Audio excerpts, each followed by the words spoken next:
Hey, it's Oral Hygiene. It's where we talk about caught and educational films, experimental sort of things of that nature, which I guess kind of today counts as that sort of thing. This is Matt here. Hi, Andrew. Hi, This one is Afronauts, that's right. which is a kind of a short film, trippy short film about the Zambian space program. What's that, you may ask? We'll get into that a bit, but this was your pick, your suggestion. So how'd that come about? Because I'd heard like a word or two about the Zambian space program before, having not looked into it. But yeah, I definitely hadn't thought about it too hard till this. Well, that's the thing with this. A lot of people were kind of unaware that that even existed until this film kind of shed the light on that.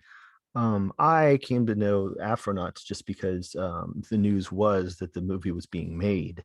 And so obviously I'm curious about what is this movie about? What is it? Because Afrofuturism is going through a really interesting renaissance right now in film, from like stuff like Black Panther all the way down through like Brown Girl Begins and things like this. And so it's an awesome time. And Afronauts, not only is it great because somebody decided to make a movie about it, but also the way in which it was made, I think, has a classic kind of experimental feel to it that really ticks all the boxes for this podcast. And it leads one, just like any great movie, leads one to do their own research into the origins of it and what it's actually about. Because how things happen in this movie isn't quite how they happen in real life, but I for one loved getting into it and reading about the Zambian space program. There's a very short documentary about it on YouTube that you can then watch after you see this. I think Afronauts, if it's not still on there, it was on the Criterion Collection at one point. It's part of, not on its own, was it? It was on the Criterion Channel. Excuse me. Oh, okay, there we go. That makes sense. I was like, a 15-minute film doesn't seem like enough for a a No, but I hope they do a feature length at some point. yeah, it Either does have a documentary. bit of that spec film feel. Yeah, I mean it feels like great sci-fi. I really No, this one does stick together quite well on its own, but you could definitely, yeah, yeah, work with this a little more sure, if you yeah. needed to. So it made me think of some of the spec films that we've come across where it was, always kind of intended to hopefully expand into something a little bigger. Um, But it is in keeping with the subject matter. right. If you want to give someone a quick rundown of this TV guide style. Oh, so the Zambian space program, this is a condensed version of what happened.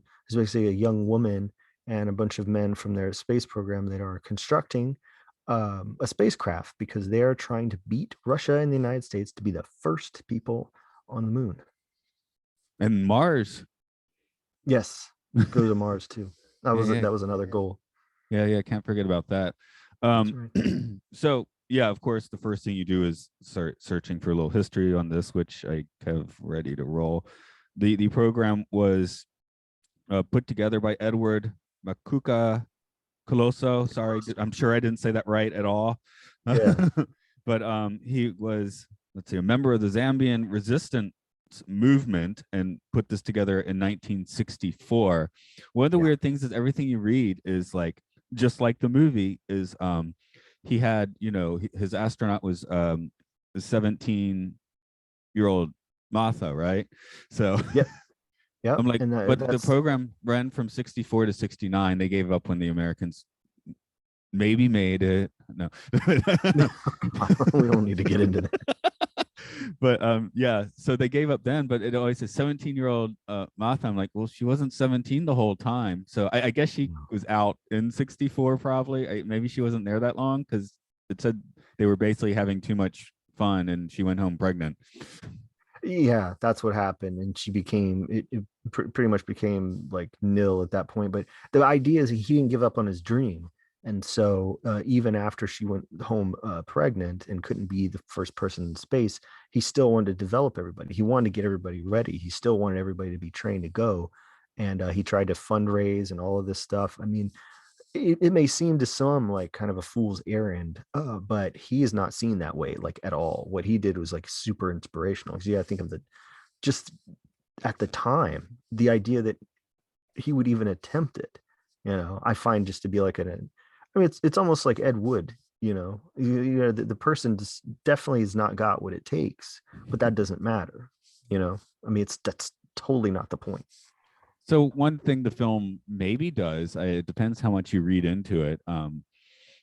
They, they don't want to make a farce of it, right? So I started thinking of like in the film John Carter, the astral travel method of space travel, or maybe Yeah. the Power Ranger style where you just make a rainbow and fly through space. Yeah. Yeah. Because it Yeah. kind of they have the suggestions that she is on the moon, of course. Well, what I love about it is that in such a compressed amount of time, this thing's about 15 minutes long or so. It goes into her parents and how her mother's really worried because she's like, look, you're gonna blow up like fireworks. These guys are just gonna, they don't know what they're doing, they're just gonna kill you, I put you know? dodgy space programs will blow you up is not bad advice. Yeah. So, it's not like this whole thing is this big fantasy that everybody's on board with. Nucleoso is like, the hero. He's all everything, he knows all, and we're just all gonna blindly follow him. That's not what happened. And so I'm glad that they showed this angle because it made, or not only did it involve the women in the decision making process. She was young, and of course the family was concerned about it. And you are kind of afraid, and it does seem like when I watched this, I didn't know the real story, so I was like, oh man, did she blow up? Because the ending is a bit ambiguous. It's like, she's not in space. Is she in? Is she dead? I mean, it kind of leaves that open a little bit. And the plan was the actual plan, it seems, was to send two cats with her and a Yes. missionary. I think we kind of leave out the missionary. That was, I mean, they leave the advice at the end, like don't convert them if they don't want to be converted on Mars. But I Yeah. think there was supposed to be another crew member who was going to be the missionary. Yeah, So but they do. It's incredible how true they are to the real thing. They hit points like that in there because the more you read up on the real space program there, and things that he actually said. Like you can, like I said on YouTube, there's a documentary. You can watch him telling reporters this stuff, and they managed to get it all in there. yeah. So a few of the things from that doc, I just noted the differences. The rocket in real life looked lamer than the lame rocket in this movie. Yeah. It was Yeah. just a tube, like even more so than this one. But their base camp wasn't just a couple tents. They actually, there was like a building or two there. Yeah. Yeah. Well, you think about, you're the person making the movie. You don't want people laughing at it, you Right. know, and that could like so easily happen. So there had Yeah. to be a degree of plausibility. I mean, you could certainly make a comedy about it, but then yeah, it would feel kind of wrong. I don't know. That would be. Maybe that's what Cool Runnings is. I thought that, but I didn't want to be the one to say it. So thank you. Uh, Okay. I've actually no, never seen that movie anyway. you had to believe that there was an inkling that there would be success, and I think the movie kind of pulls that off. Because your question is like, well, why is everybody thinking this is going to work? They have no reason not to think it's going to work. You know. Yeah. Again, that's where I got to thinking if the movie was trying to suggest other forms of space travel. Like, hey, mate, for a while I was like, are they trying to build a Stargate or something? Yeah. I mean, that'd be cool. Hey, It would um, be really cool. there is. I don't think it's not Zambia. It's Mali, maybe. You've heard of the Dogon people? Yes. Yeah, because that it made me think of the Dogon stuff because they have all this like advanced astronomy knowledge that they've known for hundreds of years that, like scientists have only confirmed like in the past 50 years. Yeah. Yeah. And that's kind of part of the rabbit hole of this. You can kind of start going to all those different places. And that's actually through us getting ready to do this. That was one of the places I landed. Okay, yeah. Well, yeah, the Dogon does because that's a very old culture that has ideas that may be seen as similarly whack. And then they turned out being right about a lot of them. So it's like, where did that come from? They said it came from fish people. So You know, I mean, why not? maybe the Atlanteans could be fish people if they're coming from the seas, right? Have you I seen the mean, thing in yeah. all the old carvings, like with the little handbags? That's pretty weird. Mhm. You see the, yeah, and that's like in multiple places in the world. So it's like, hey, how were people communicating in the past? Maybe that's something I was like, oh, is the Zambian space program trying to like reenact some really old technology that God, maybe that would be cool. would be seen as magic? Yeah. So, um, you want to try the barrel roll? You know, I mean, the guy that did it on Jackass, yeah, I think he got a concussion, but he was okay. No, So why not? at least he didn't do the 2000 Maniacs version of it. Oh, God. They put, what did they have, a bunch of spikes in there or something? Yeah, they did. Yeah, no, there was clearly another purpose for that in mind. Yeah, No, that's a I different thought kind of that was, barrel roll. again, I was like, I was putting myself in the moment. And so I was going like, yo, I mean, why not? I mean, this seems, I'm going to space. I'm going to be in a tin can, right? Might as well.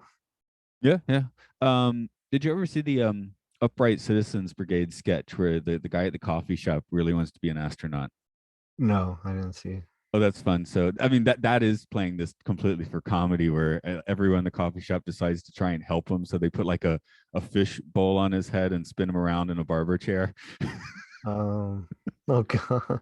Well, there is the Maurice Sendak story, one of the chapters of Little Bear, where he is going to go to the moon, and so he's like jumps down a hill and rolls around with his helmet on, and he's like, "Oh God, I've reached space. I'm there. I did it." And so he goes and he's like, "Oh, there's a house that looks just like mine. Oh, there's a woman in it that looks just like my mom." And the mom goes along with this, like, "Oh, look, a space traveler. Does a space traveler want lunch?" And little bear's fine. Like, "Mom, quit playing. I know I'm not on the moon. Come You on, should, yeah. I'm hungry." The rocket's name, and this is Bantu, and I actually feel like and look at my little info thing if it has. I feel like the rocket name was actually different for the actual space program. Yeah, no, there are things that they've changed. Okay, yeah, D. Oh, let's see. Yeah, Bantu's different. Named D. Kalu one after the first president, Kenneth David Konda. Okay, so they did. That's interesting that they changed the name of the rocket. Hmm, don't know. Yeah. Okay. I was curious. This was originally intended to be a Black History Month. When we're recording it, it is Black History Month here in the United States. I was curious who was the first Black woman to travel into space, and that was actually Mae Jemison on the Endeavour in '92. Also, the first astronaut on Star Trek. That's right. She was in a Next Generation, right? Yes, Like that's correct. not long after that. Yeah. So, but yeah, that's cool. Um, I was just happy that I recognized the name, because I was like, am I, when you started saying it, I was like, am I gonna be wrong about this? Oh no, that's definitely her. I got the name. Okay. Yeah, no, I remember reading that about her.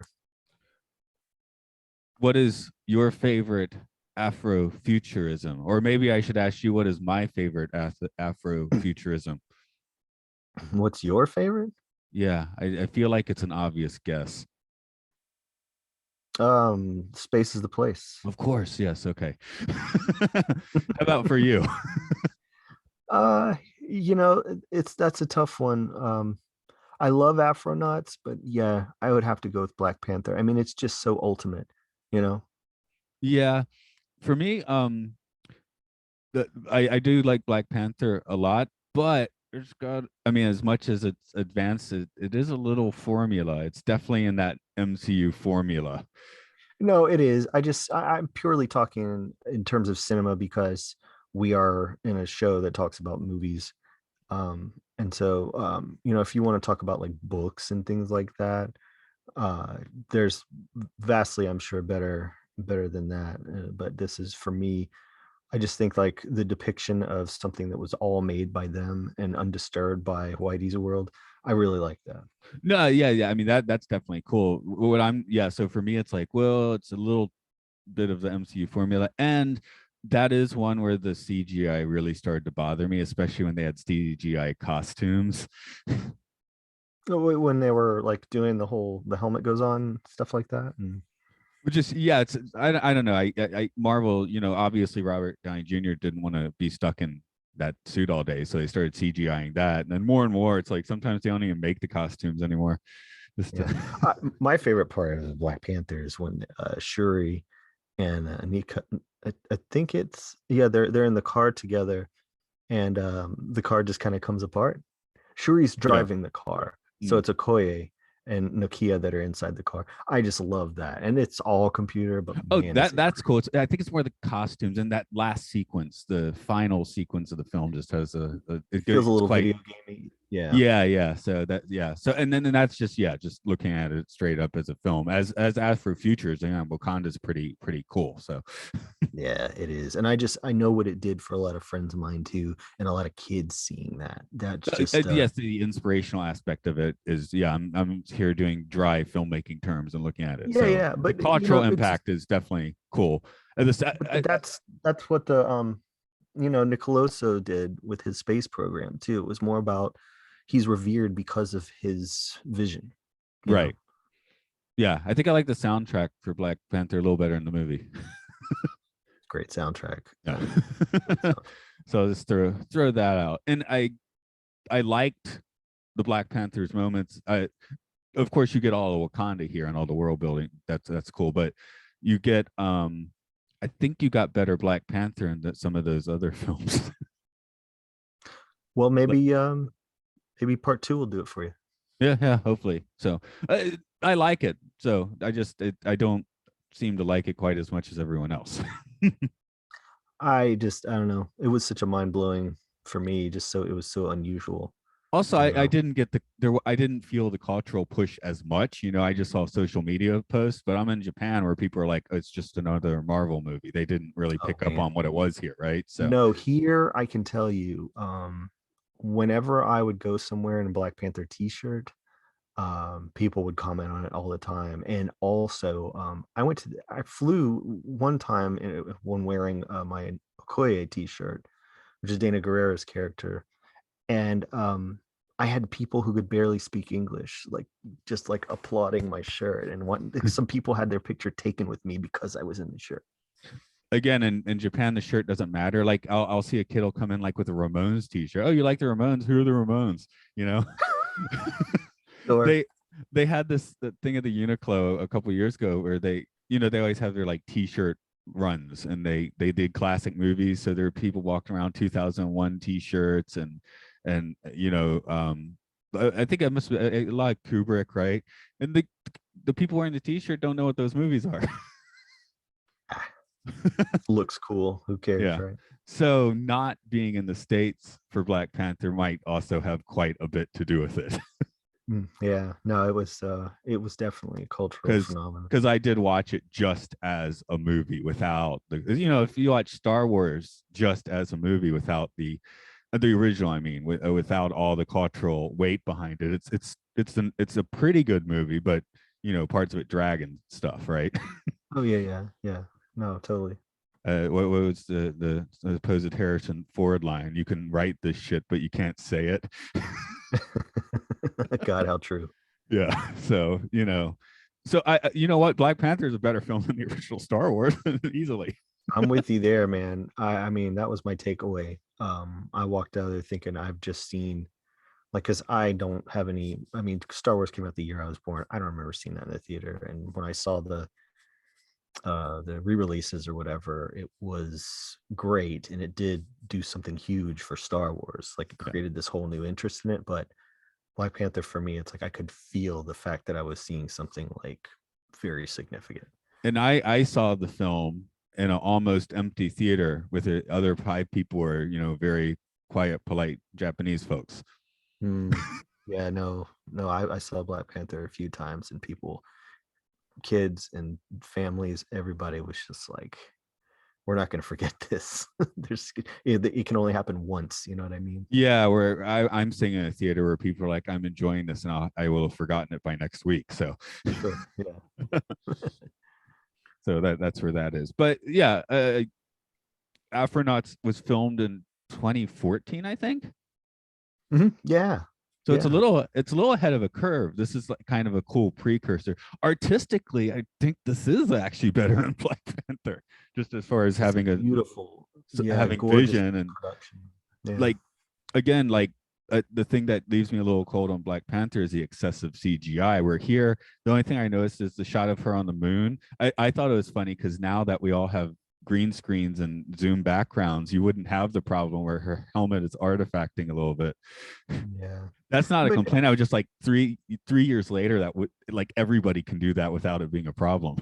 yeah, I if they do make a epic Hollywoodized version of this, I still think Afronauts, the short, is going to be the definitive because it does it being an independent production, being lo-fi, it really does echo its the subject matter. Well, I would assume that the fuller length version would be, still pretty lo-fi, low budget, right? I mean, I would think so. I don't know that giving this anybody's movie going a to put. budget would almost be condescending, right? Yeah, I It's mean, I like, don't hey, see you a got hidden. you got to do it like the space program did, Of which course, is they would have that's to the go. other cool thing about this movie, right? Like it's not a high resource movie, but it looks cool. And now I'm thinking of the Apocalypse Now conundrum, where the long version of Apocalypse Now I don't like nearly as much. Everything they added's fine, but it just isn't like hallucinatory and trippy like the theatrical cut of Apocalypse Now. No, I So painting the corners of this might actually, take away from its vibe. no, I agree. I'm the same with Apocalypse. Yeah, what? Because there are a lot of movies where like Aliens. The James Cameron films again are usually pretty fine when you stretch them out a bit, but at least they don't suffer from it. And what was it? The Abyss didn't even make sense until they extended it. Yeah, no, there's plenty of examples of where, yeah, the extended versions fill in a lot of gaps. Oh, when I was asking when we were getting to other Afrofuturism, you started talking books, and I thought you were going to go music. No, I mean, you could. You So yeah, definitely I could. we got into other topics, but what would be your favorite Afrofuturist music? I mean, there's more modern stuff like Janelle Monáe, and there's or classic funkadelic sort of stuff. What's your jam? I think Bobby Digital by RZA. Oh, okay. That wasn't even on my short list. Interesting. Yeah, that just I remember when that came out, I was just like, what is this? Like, we didn't know still RZA is this was the 90s or whatever, and there was a lot of talk about what it would be, and it was just a concept record from hip hop. It's just very unusual, but not super unexpected from him. But yeah, that would be mine, definitely. I would make it a toss up of the clones of Dr. Funkenstein and Dirty Computer. Which have you seen the film for that? Yeah. Yeah, that's another. When you were mentioning the boom of Afrofuturism, that was actually the first thing that came to my mind. No, right? Yeah. So that's one actually I do mean to do for this podcast at some point. So we got to. We got to. yeah, but anyway, anything else you want to throw out for the Afronauts today? No, no, it's just when is this going to come out? I don't know, early Marchish. Okay. Well, you'll be sort of still on the periphery of Black History Month. You know what? Actually, you know what? It is Black History Month. I can swap this for the Wild Angels. So Oh yeah.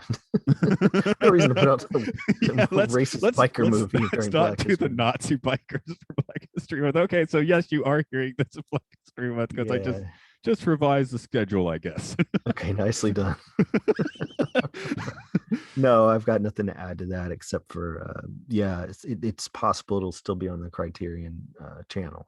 Yeah, I don't want to sound overly clueless. This is Japan.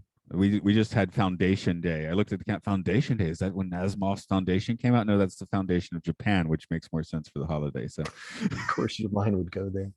well, I didn't catch it was actually it was on my iPad. So I was like, is it giving me some personal notice or something? And My oh no, it's God, actually why would it be telling. Foundation Day anyway? Yeah, Asimov's anyway. Yeah, that's where I was confused. Okay, so yeah. Tell them about where you're at then.